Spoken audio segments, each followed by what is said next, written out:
본문의 말씀을 가지고 익숙한 것과 결별하라 라는 제목의 하나님의 말씀을 전하겠습니다. 관성이라는 말이 있습니다. 물체가 정지해 있거나 한 방향으로 나아가는 성질을 계속 유지하려는 힘, 그게 바로 관성이라는 것입니다. 그러니까 멈춰져 있거나 아니면 만약에 툭 뒤에서 밀어서 한 방향으로 나아갈 때 그 방향으로 계속 나아가려는 성질, 그게 바로 관성이라는 것입니다. 이 관성이라는 힘은 저도 잘 모르지만 뉴턴의 운동법칙 제1법칙에 해당한다라고 하죠. 정지해 있는 물체는 한 곳에 계속 머물러 있으려고 하는 성질을 유지하려고 하고, 만약에 한번 움직였다면 그 움직여지는 방향으로 계속 나아가려고 하지 반대 방향으로 나아가려고는 하지 않는다라는 것입니다. 멈춰 있거나 간다면 그 방향으로 나아가거나 뒤를 돌아보지 않는 그런 성질이 바로 관성이라는 성질입니다. 이러한 관성은 어쩌면 우리의 삶에도 여실히 나타나는 것 같습니다. 인간은 자신이 가진 것을 계속 소유하려 하거나 아니면 그 방향, 내가 갔던 방향으로 나아가려고만 하지 한 번쯤 자신의 삶에서 돌이키거나 뒤를 돌아보거나 하려는 것은 인간의 모습 속에 찾아보기엔 참으로 힘들다라는 것이죠. 인간은 자신이 가진 것을 계속 유지해 나아가려고 하지 그것을 내어놓거나 잃어버리는 것에 대해 굉장히 민감해지더라라는 사실입니다. 그래서 사람에게 작용하는 이러한 관성적인 성향은 사람을 멈춰있게 만들고 어떤 변화나 달라짐을 두려워하게 만드는 성질. 그래서 많은 사람들이 관성을 피하라, 관성대로 살지 마라 라는 이야기들을 많이 합니다. 우리의 신앙생활을 때론 이러한 관성을 거부해야 합니다. 관성을 늘 거부할 수 없지만 하나님의 백성된 우리 모두는 우리의 삶에 작용하는 부정적인 관성적 그 성향에 대해 민감해야 된다는 사실이죠. 왜냐하면 우리의 신앙생활이 때로는 이러한 부정적 관성적 성향, 그러니까 정지해 있거나 내가 나아가는 방향으로만 나아가, 그것이 익숙하기 때문에 그 방향으로 나아가기 때문에 우린 때론 내가 생각하는 복음적 삶이라고 쓰고 그걸 읽고 말하지만 때론 복음적이지 않고 전혀 주님의 뜻이 아닌 삶을 살아갈 그러한 개연성, 분명한 그런 가능성들을 가지고 있는 그러한 인간이기 때문입니다. 그렇기 때문에 여러분, 우리의 삶 가운데 이런 부정적 관성적 영향 아래 있다면 우리는 이 시간 주의 말씀을 듣고 그것을 뒤집을 수 있는 그러한 은혜가 저와 여러분의 있기를 주의 이름으로 간절히 축복합니다. 복음적이지 않는 삶을 관성적인 영향에 의해 자신을 합리화하기에 빠른 죄인들이기 때문에 우리는 그러한 죄의 영향 아래 아직 여전히 있기 때문에 우리는 이것을 늘 거부하고 늘 이겨내기 위해 우리는 힘써야 될 줄 믿습니다. 어쩌면 오늘 본문은 이러한 성도의 삶에 작용하는 관성적인 행태에 대한 경고의 말씀이라고 할 수 있습니다. 오늘 본문은 우리가 너무나 잘 아는 말씀이죠. 변화산에서 주님이 변화된, 그러니까 이 산이 어떤 산인지는 기록되어져 있지 않아요. 그냥 변화산이다라고만 기록되어져 있습니다. 그 변화산에서 변화된 주님과 또 늘 뵙던 분인데 그 변화된 주님을 만난 제자들에 대한 반응에 대한 말씀이라는 거죠. 예수님과 함께 이 변화산에 올라간 제자는 예수님이 가장 사랑하는 4명의 제자 중에 3명의 제자였죠. 예수님이 가장 사랑한 4명의 제자는 배, 안, 야, 요 이렇게 외워요. 베드로, 안드레, 야고보, 요한. 그런데 오늘 여기 올라간 건 배, 야, 요입니다. 베드로, 야고보, 요한. 이 3명의 제자. 예수님이 어떤 일들을 행하실 때 그 자리에 늘 함께 하거나 자신의 이름을 한 번쯤 올리는 제자들이 오늘 핵심적인, 어쩌면 코어 그룹, 그 제자들이 오늘 이 변화산에 함께 주님과 따라갔다라는 사실입니다. 예수님과 함께 이 변화산에 올라간 이 3명의 제자는 그곳에서 호련히 변화하는 주님을 보게 됩니다. 어쩌면 그들이 3년 반 동안 따라다녔던 예수님의 모습과는 전혀 다른 아주 새로운 호련히 변화하는 그 예수의 모습을 발견하게 되더라는 사실이죠. 아주 그들에게도 이 사건은 미스테리한 사건이었습니다. 왜냐하면 한 번도 주님이 자신의 모습을 이렇게 변형시킨 적이 없었기 때문이죠. 그냥 그 산에서 그 산 정상에서 호련히 변화되신 주님을 그들이 발견합니다.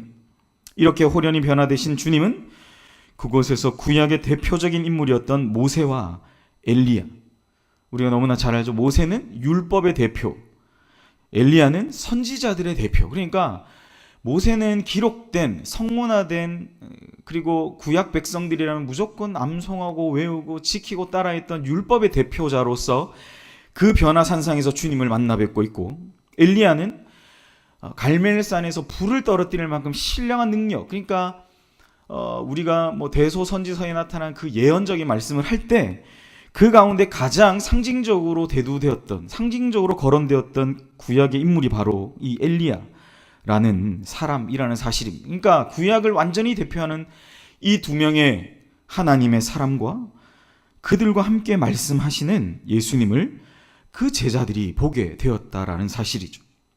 3절과 4절은 이렇게 고백합니다. 그 옷이 광채가 나며 세상에서 빨래하는 자가 그렇게 희게할 수 없을 만큼 매우 희어졌더라. 예, 엘리야가 모세와 함께 그들에게 나타나 예수와 더불어 말했다. 그러니까 이건 아주 신비로운 사건이죠.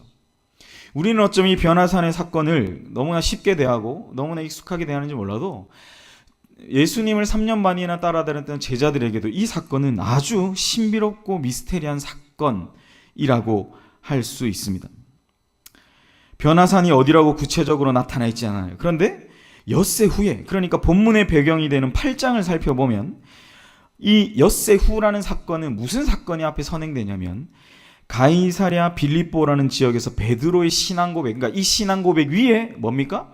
주님의 음부의 권세가 절대 침범할 수 없는 주님의 몸된 교회를 세우겠다고 말씀하셨고, 그 베드로의 신앙 고백 후에 주님은 바로 이어서 내가 이 교회를, 음부의 권세가 절대 침범할 수 없는 이 교회를 세우겠다라는 말씀과 더불어 예수님이 뭐라고 말씀하셨냐면 주님께서 당하시게 될 순환과 부활, 그러니까 고난과 부활에 관한 첫 번째 예고가 있었다는 사실. 그러니까 가이사랴 빌립보에서 있었던 이 놀라운 사건, 이 예고는 베드로의 신앙 고백 위에 음부의 권세가 절대 침범할 수 없는 교회의 권세를, 그 교회를 내가 시작하겠다라고 말씀하신 것과 그와는 전혀 상대적인, 그러니까 이 권세를, 음부의 권세가 절대 침범 못해라고 말씀하신 것과 정반대되는 예수님의 고난과 부활에 관한 첫 번째 예고라는 것이죠. 이 일이 있은 며칠 뒤에요, 엿새 후에 6일 뒤에, 뭐 누가복음에는 제가 몇 장인지 기억이 잘 안 나는데 8장인가, 거기는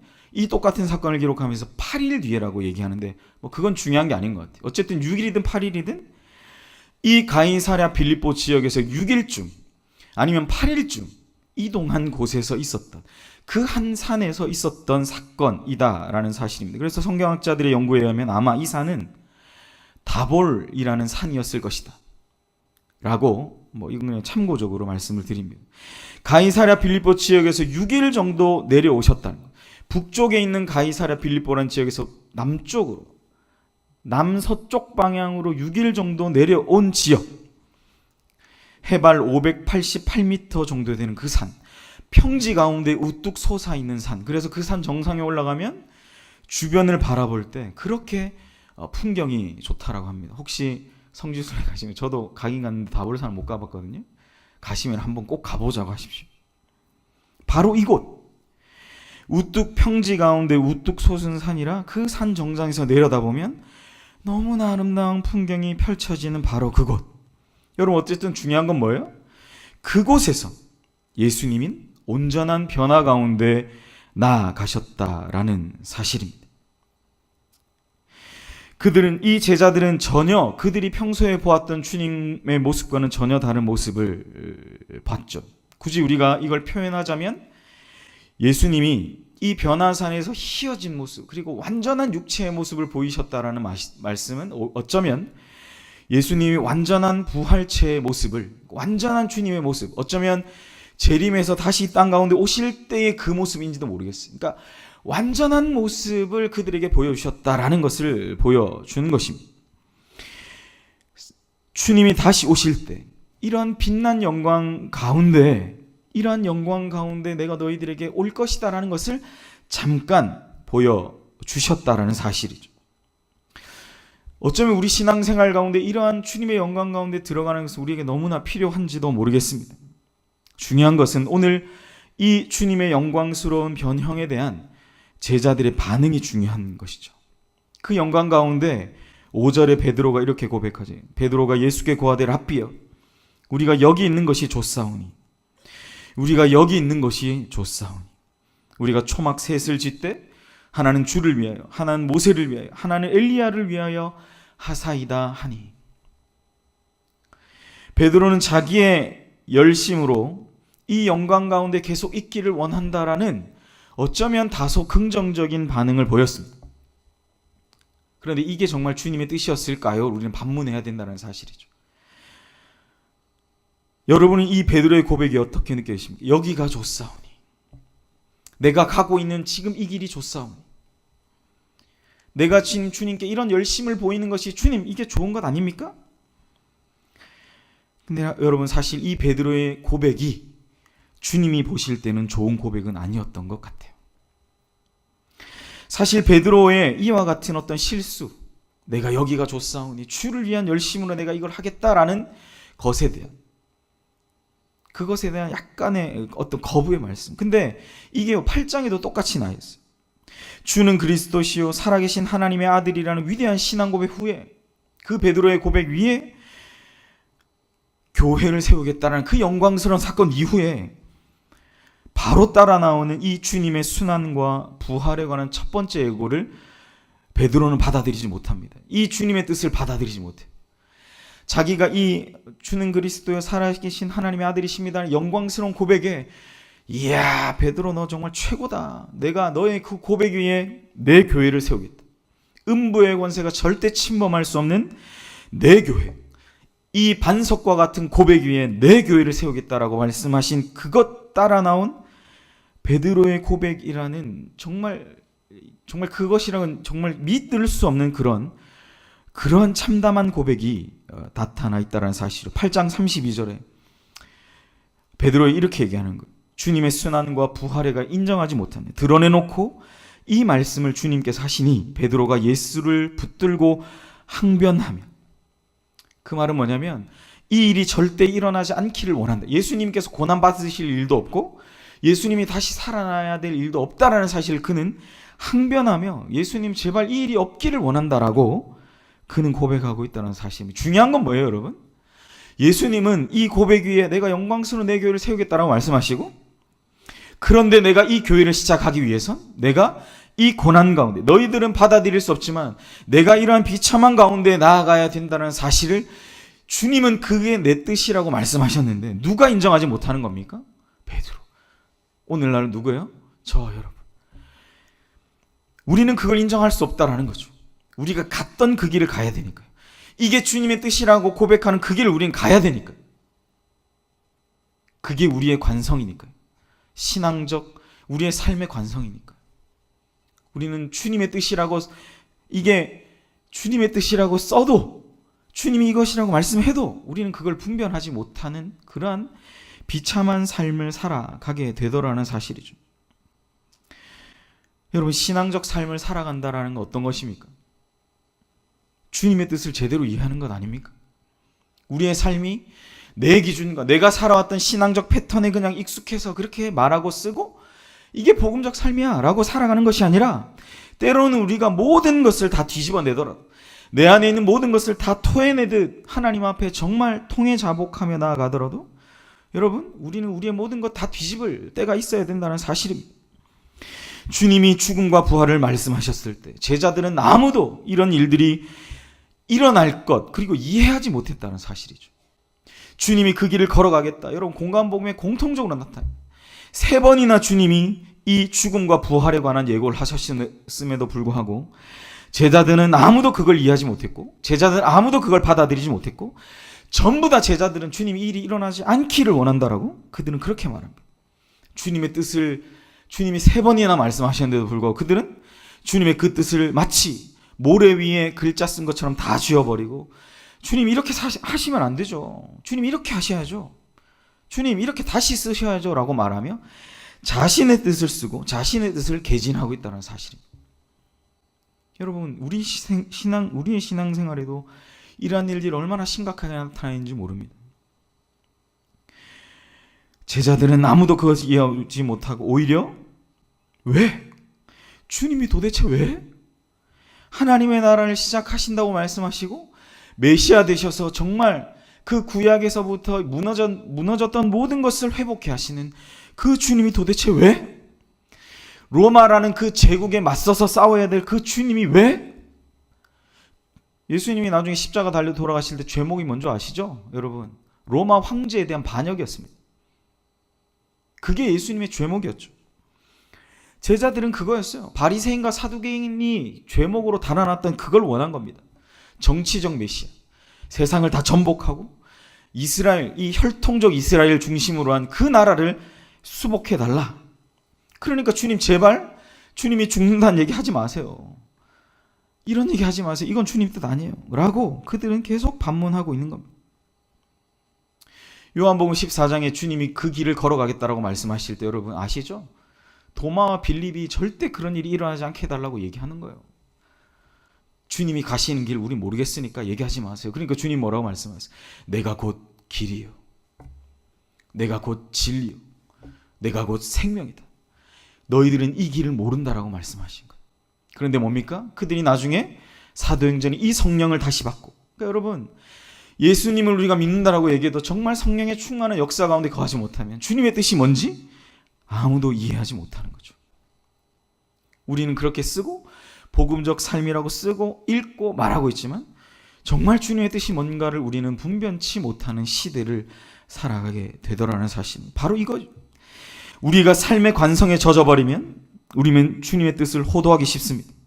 우리가 알고 있는 주님을 주님의 뜻이라고 착각하는 것이죠. 베드로는 변모하신 주님의 그 영광스러움에 완전히 압도돼서 자신의 열심으로 초막셋을 짓겠다고 하지만 주님의 뜻은 달랐어요. 하늘에서 무슨 음성이 들립니까? 내 아들의 말을 들으라. 내 아들이 너희에게 전하는 그 말을 들으라. 그 산에서 내려오는 거예요.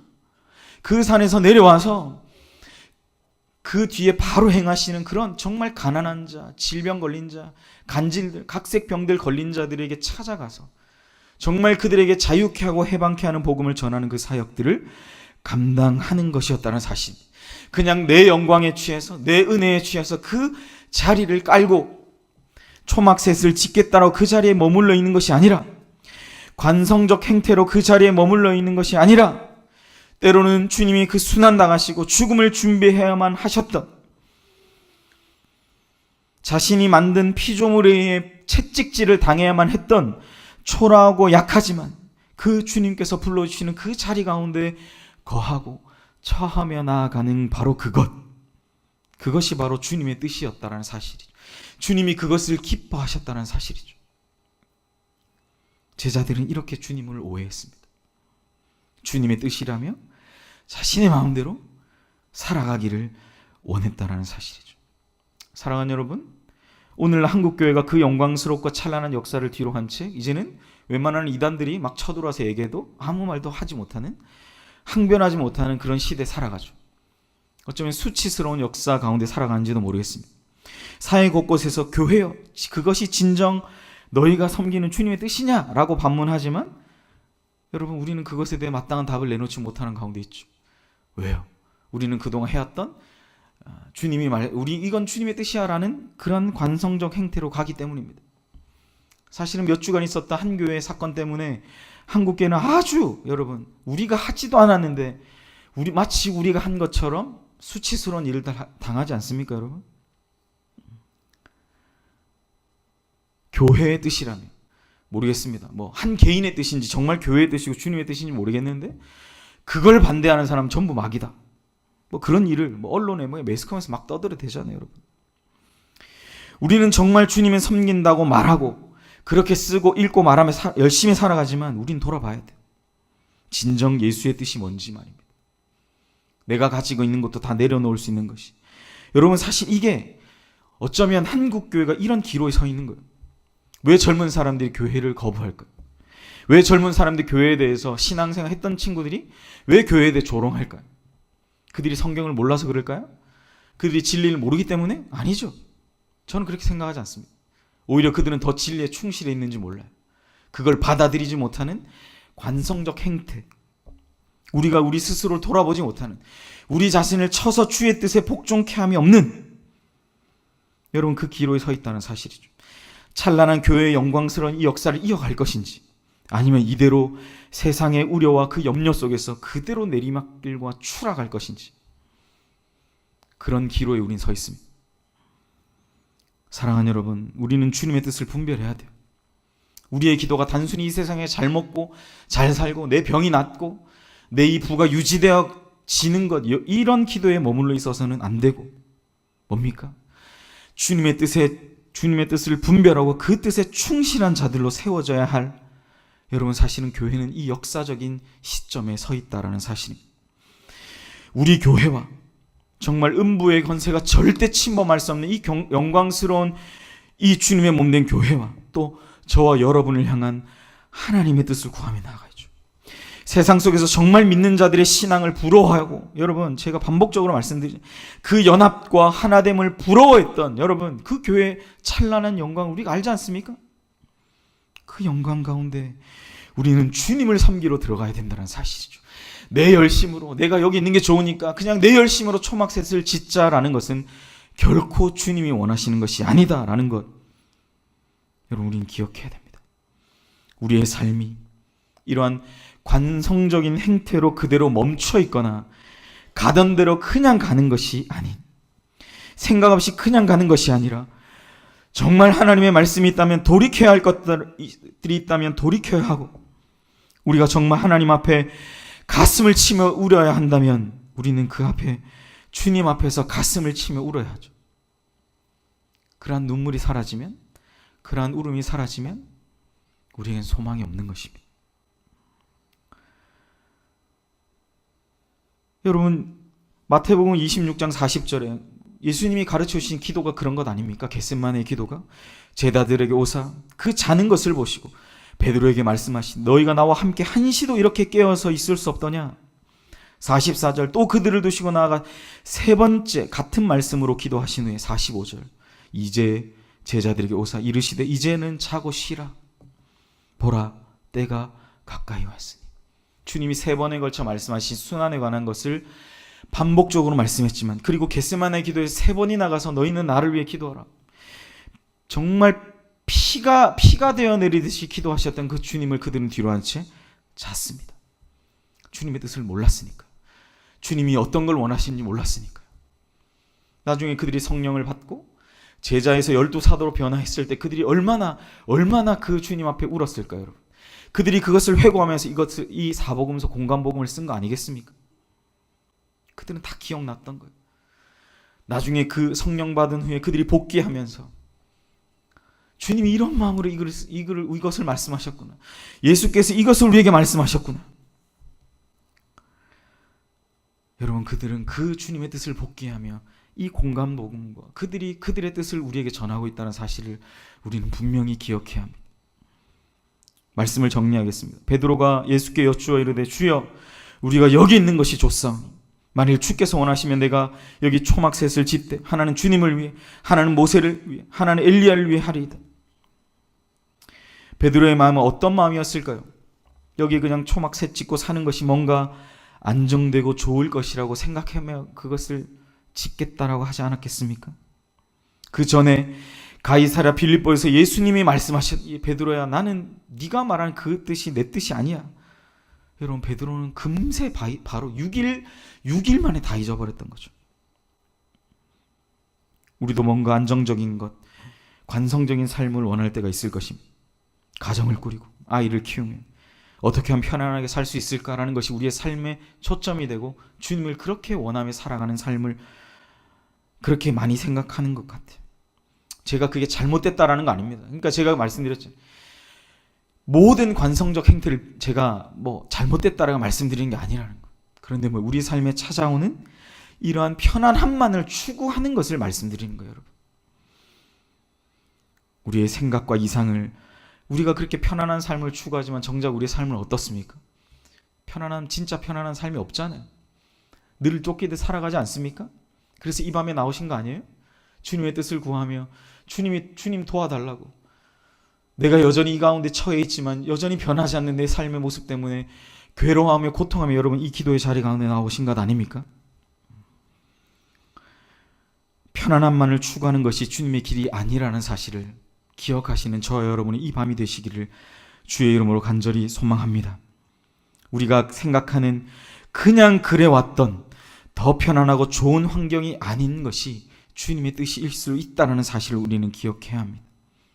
우리는 진정 이 예수님의 뜻을 분별하며 그 예수를 따르는 삶을 살기 위해 그분의 뜻을 날마다 구하며 때로는 우리의 삶을 좀 피곤한 가운데 그런 통 가운데 넣을지라도 날마다 그의 뜻을 겸손하게 구하며 살아가는 삶이 저와 여러분에게 주신 복음적 삶임을 기억하시는 저와 여러분 되시기를 간절히 소망합니다. 잘 먹고 잘 사는 것이 복이면 예수는 복이 없는 사람이죠. 오래 사는 것이 복이면 예수는 참 복이 없는 사람이죠. 왜? 33년밖에 못 살았으니까요. 잘 죽는 것이 복이면 예수는 정말 복이 없는 사람이죠. 왜요? 자신이 짓지도 않은 죄 때문에 십자가에 달려 저주받은 십자가에 달려 모든 비난과 조롱을 받아서 죽었던 자였기 때문에요. 그렇기 때문에 예수는 세상의 복이 아니라 길이고 진리고 생명이신 분이라는 사실을 여러분 그 주님 따라가는 게 저와 여러분이에요. 그 예수를 따라가는 저와 여러분의 복된 인생이 되시기를 간절히 부탁을 드립니다. 우리의 기도가 힘있기 위하여 이 밤에 여러분 주님 앞에 기도하기 위해 오신 것, 여러분 삶의 문제로 또 오늘 말씀을 들은 대로 주님의 뜻을 분별하기 위하여 이 자리에 나오신 저와 여러분인 줄 믿습니다. 그래서 오늘 이 시간 우리 함께 찬양하며 나아갈 때 우리의 모든 지각에 뛰어나신 그 하나님의 평강과 그 하나님의 영광이 우리 안에서 놀랍도록 역사하신 것을 보게 해달라고 이 시간 우리 함께 이 찬양을 함께 올려드리며 기도의 자리 가운데 나아가겠습니다.